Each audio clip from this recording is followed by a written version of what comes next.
it's Kim at K-Backers Books. Welcome to my Bookish week. And this is the first Saturday in October. So I love October. It's my favorite month in New England, and I am so happy that we're here. So let me tell you about my Bookish week last week. I finished one book, and I finished something else. I'll get to that. I started a book that I DNF'd, and then I finished a book to replace that one and found something really interesting, and let me tell you about it. This is the book I DNF'd. It's Geraldine Brooks's Caleb's Crossing. This book was published in 2011, and it is the story of a Native American young man named Caleb. That's not his original Native name. He was renamed by a Puritan minister in a small Cape Cod whaling town. This is set in the late 1600s. This was my fiction selection for the These Truths read-along. So I was really interested to read it because I like the topic. I like Geraldine Brooks as a writer. She wrote March, which I think she won the Pulitzer for. She wrote People of the Book and The Year of Wonders, which I read and really enjoyed. So I was looking forward to this. But the thing that I DNF'd it for was that it's from the point of view of a 12-year-old New England girl, Puritan New England girl. And the language that Brooks uses seems to me some sort of made-up dialect that a young Puritan girl would use in Cape Cod. And she does funky things with the spelling, and it didn't work. It made the dialogue very clunky and not complex, but too gimmicky, too different than it needed to be. I wish she had just told the story without using those weird techniques because it just didn't work. The story was good. I think I got 60 or 70 pages. It's not important how far I got. I DNF'd it because I like the idea of the story, but it didn't connect for me. It didn't pull it together. So I put it down. I found a different book to replace my novel pick for my These Truths read-along, and that is The Widow's War by Sally Gunning. And that book was published in 2006. I started to read it because it told the story of Lydia, who lost her husband in a whaling accident, and they live in a whaling community on Cape Cod in the 1700s. Ding. She becomes a widow, and the tone of the book is basically about the legality that when a husband dies, the wife only gets to inherit whatever is in his will. So the law says that she gets to inherit 1/3 of their home, and I think 1/3 of possessions, or she gets to use 1/3 of the house for life. So she's taken care of that way. But the majority of her care and keeping goes to the nearest male relative, and he is the one who gets ownership of the majority of the property. So that is the tone and the history behind the story in the book, as she becomes a widow in her 40s and decides to kind of battle this antiquated legality that says she can't own her own house and she can't keep her own home because it now belongs to her son-in-law, who is her nearest male relative. So, like I said, it's set in a small Cape Cod community that has their entire industry from whaling. They sell the oil, they sell the blubber, they use the meat. Very similar to the characters in the setting in Caleb's Crossing. The main character in The Widow's War is Lydia, who I said is in her early 40s. She has a granddaughter named Bethia. The main character in Caleb's Crossing is a 12-year-old girl named Bethia. It is not a common name. And Bethia is the daughter of a Puritan minister, so there's a very strong underlying theme of religion in this book.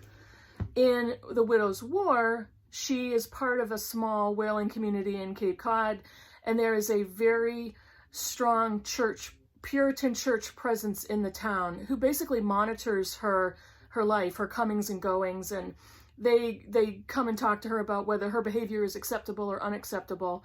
And eventually she gets kicked out of the church because she befriends a widowed Native American man. Ding, ding, ding. So there's so many things that were almost identical, if not very heavily connected, between this book and The Widow's War. And I thought it was striking to me how similar the themes were and how similar the characters and the settings were. The time frame, the whaling, Cape Cod, all of it. I was really put off by that. And then I realized, okay, which book came first? The Widow's War was published in 2006. This book was published in 2011. Why in the world would this book be so similar to The Widow's War? And Sally Gunning is a longtime historian.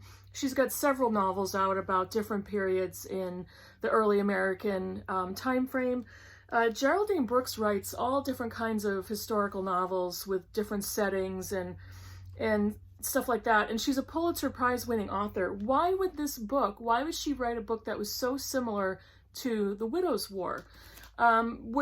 Maybe she wasn't on her radar. Maybe nobody in her publishing entourage pointed that out, that, hey, there's already this book out there. Maybe, I don't know, did they know each other? I don't know. I'm asking all these rhetorical questions because this screams plagiarism to me, and that's the thing I don't want to think about.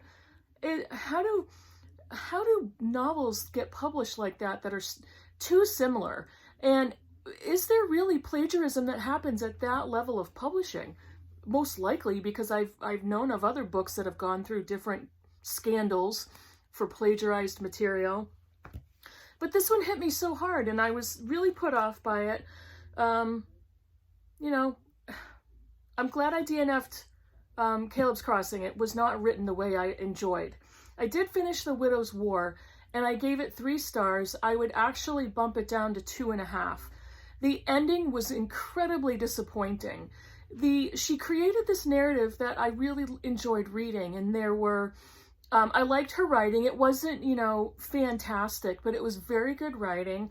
I really enjoyed the tone, and I enjoyed reading the inner monologue of Lydia, who is the widow, and her coming to terms with losing her beloved husband, Edward.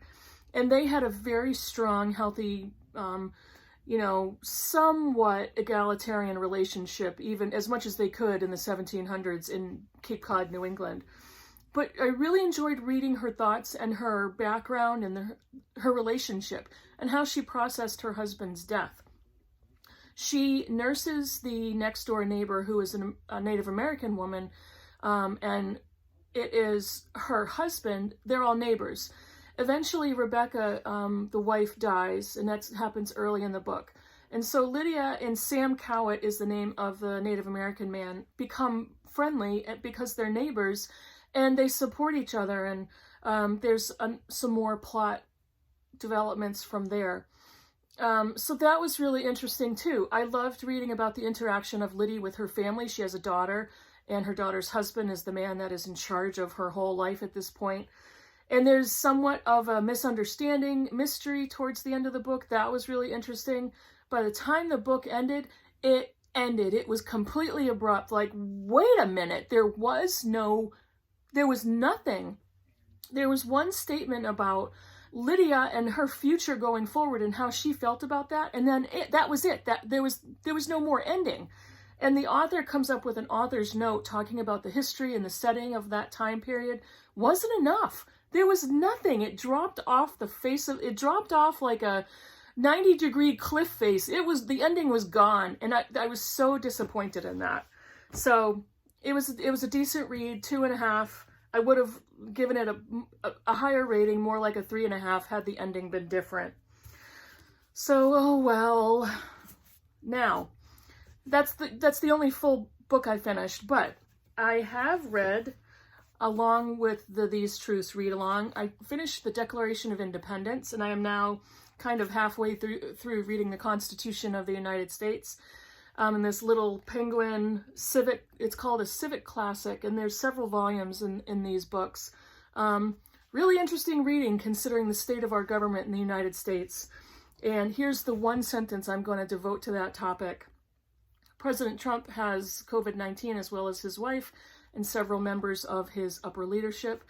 No matter what type of policies you believe or what, which part of the aisle your political leanings are, no matter how much I can't stand this administration and its policies and lack of, I wish him and his wife and his whatever panels of people are now infected recovery. There's no way I would wish any ill will on anybody who has contracted this disease. So that's where I stand on that.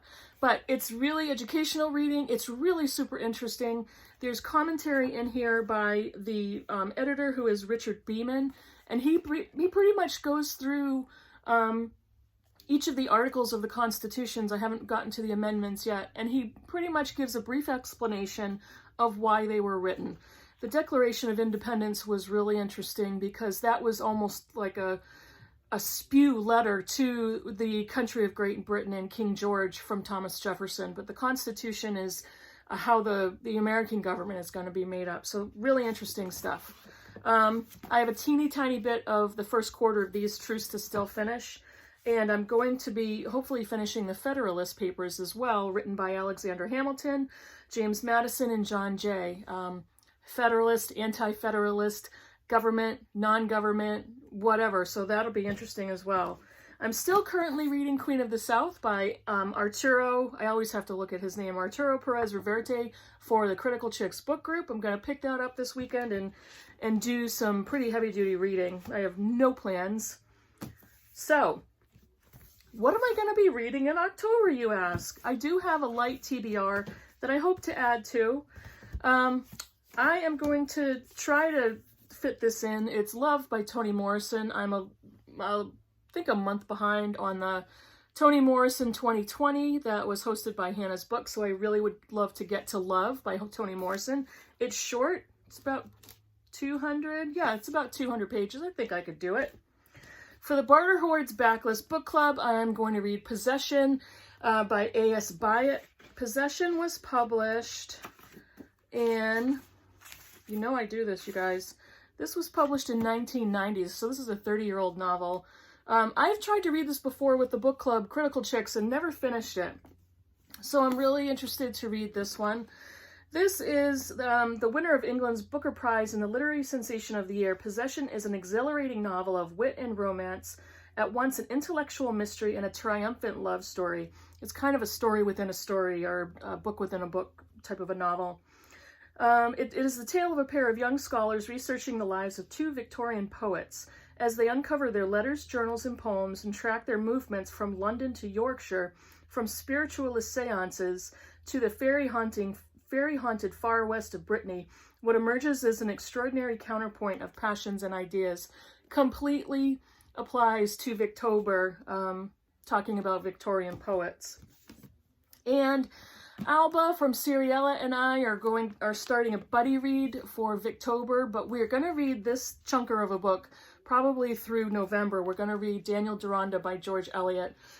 We read Middlemarch for March of the Mammoths and absolutely loved it. I love doing a buddy read with Alba. If you don't watch her channel, I'm linking it below. Her channel name is Seriella. Go and check her out. She's fantastic. Extremely smart woman, articulate, funny, political, and I love her. So we're going to do this buddy read.